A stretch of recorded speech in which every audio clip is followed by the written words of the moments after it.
Ricardo Lewandowski iniciou sua carreira acadêmica nos anos 70. Graduou-se em Ciência Política e Direito. Além de um mestrado em Relações Internacionais nos Estados Unidos, é mestre e doutor pela Universidade de São Paulo, onde se tornou professor em 1978 e leciona até hoje.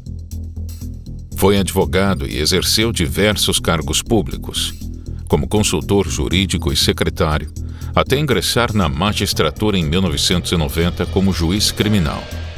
Anos mais tarde, foi promovido ao cargo de desembargador do Tribunal de Justiça de São Paulo. O nome de Ricardo Lewandowski teria chegado aos ouvidos do presidente Lula através da indicação de Márcio Tomás Bastos, seu ministro da Justiça na época. Além do ministro, outra relação teria ajudado a destacar seu nome. A primeira-dama era amiga da família Lewandowski e apoiou o nome de Ricardo para o cargo no Supremo. No primeiro ano de sua atuação como ministro, Lewandowski julgou inconstitucional um decreto do então governador do Distrito Federal, que proibia a realização de manifestações públicas e protestos na Praça dos Três Poderes, na Esplanada dos Ministérios e arredores.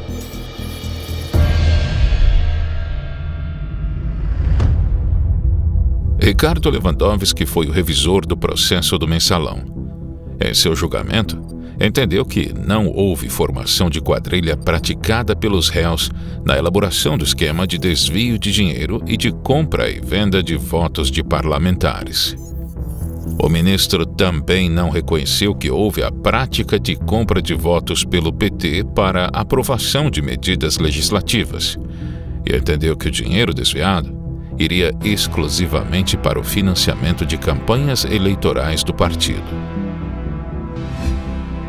Lewandowski votou pela absolvição do deputado petista João Paulo Cunha, acusado de receber propina de R$50 mil pelo suposto favorecimento da agência de publicidade de Marcos Valério em licitações.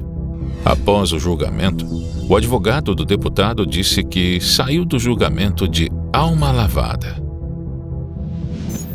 O ministro votou também pela absolvição de José Dirceu pelo crime de corrupção ativa, alegando não haver comprovação específica das ações do réu no esquema. Nas absolvições de Dirceu nos crimes de corrupção ativa e formação de quadrilha, foi voto vencido nas duas questões, decidindo o Supremo pela condenação do réu pelos crimes.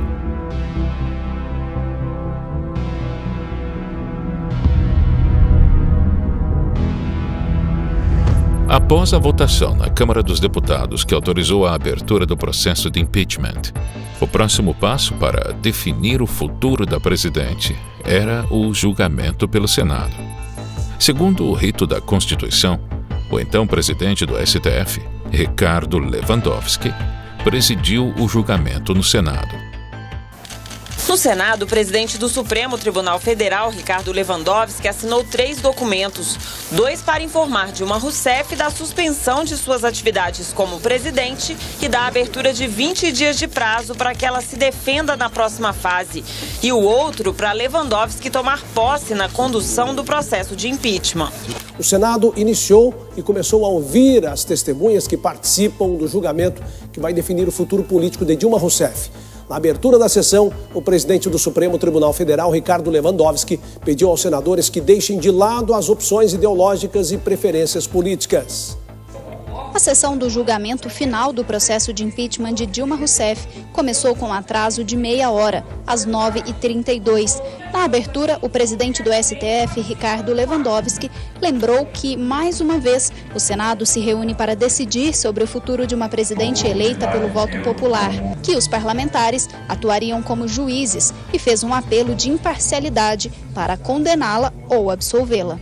Devendo, em consequência, deixar de lado o tanto quanto possível, pois afinal são seres humanos, suas opções ideológicas, preferências políticas e inclinações pessoais. Para julgá-la, haverão de atuar com a máxima isenção e objetividade, considerando apenas os fatos, tais como se apresentam nos autos do processo e as leis que sobre eles incidem. O parágrafo único do artigo 52 da Constituição define que a condenação no impeachment acarreta a perda do cargo, assim como a inabilidade para o exercício de função pública pelo prazo de 8 anos. Por decisão de Lewandowski, as condenações ocorreram em votações separadas, uma votação para a perda do cargo e outra para manter os direitos políticos. A manobra regimental foi criticada por juristas e por parte da população, que viram a medida como uma forma de impunidade e desrespeito às normas constitucionais, ganhando o apelido de fatiamento do impeachment. O Senado Federal entendeu que a senhora Presidente da República, Dilma Vana Rousseff, cometeu os crimes de responsabilidade consistentes em contratar operações de crédito com instituição financeira controlada pela União, editar decretos de crédito suplementar sem autorização do Congresso Nacional por 61 votos, havendo sido registrados 20 votos contrários e nenhuma abstenção, ficando assim a acusada condenada à perda do cargo de presidente da República Federativa do Brasil. Em votação subsequente, o Senado Federal decidiu afastar a pena de inabilitação para o exercício de cargo público, em virtude de não se ter obtido nesta votação 2/3 dos votos constitucionalmente previstos. Em hipótese nenhuma, é um fato consumado. A votação do impedimento da presidente se deu de forma constitucional. A inconstitucionalidade está exatamente na segunda votação. Ela é que deve ser anulada. A segunda votação, que é o precedente perigoso, que tem que ser expurgado do mundo jurídico. Inclusive porque decretado o impeachment, né, não sei por que cargas d'água isso aconteceu, né, dá-se a presidente afastada a possibilidade dela atuar na vida pública. Ora, isso é uma contradição com o espírito, né, do impeachment.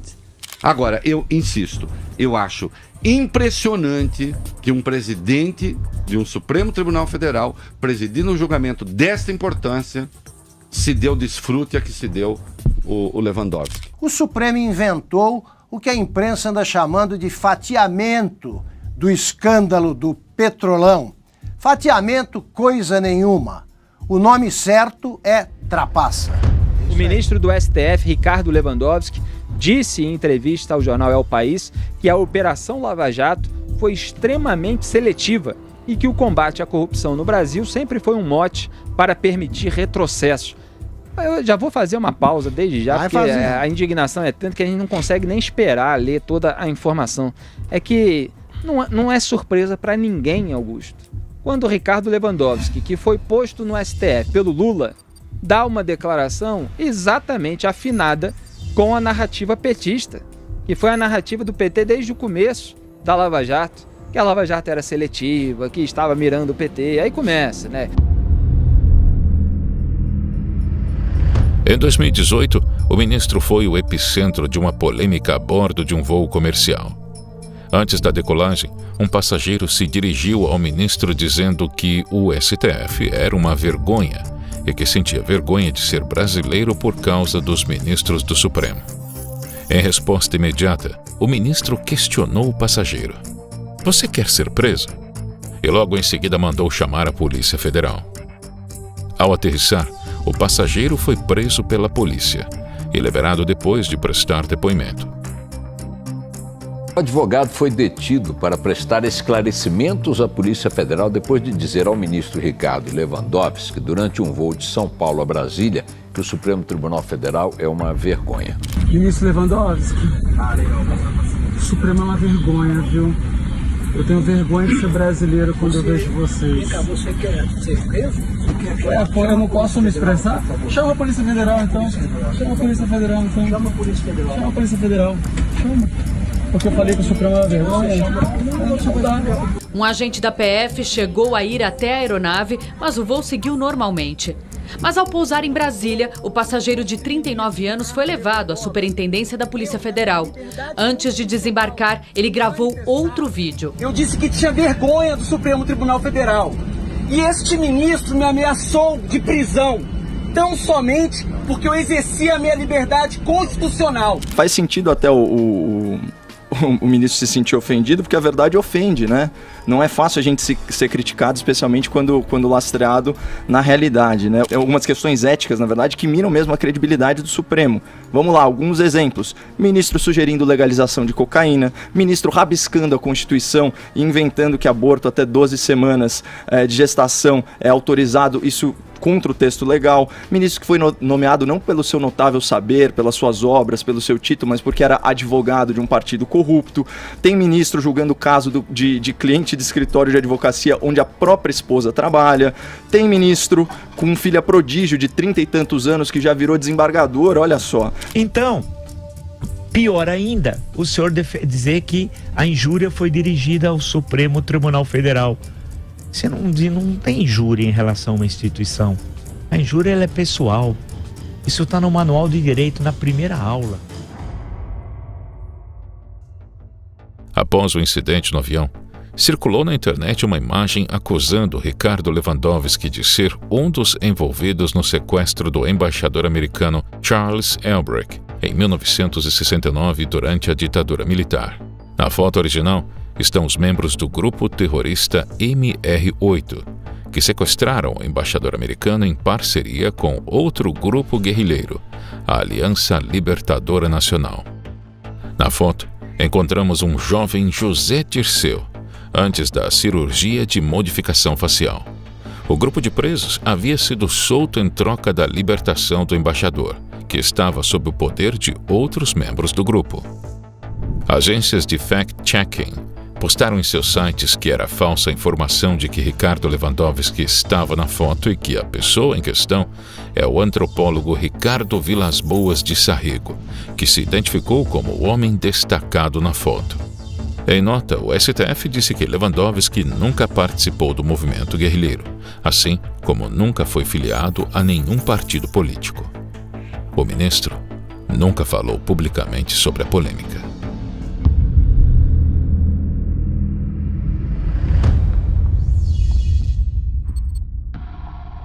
Eu digo que a investigação compreende o exercício de todas as atribuições para apurar efetivamente os fatos, pois elas decorrem da conhecida teoria ou doutrina dos poderes implícitos, que se originou de um caso julgado pela Suprema Corte dos Estados Unidos em 1819, conhecido como McCulloch versus Maryland.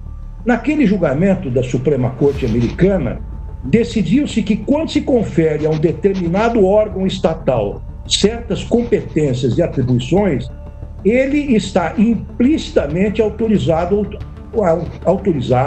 a utilizar todos os meios necessários para levá-los a bom termo.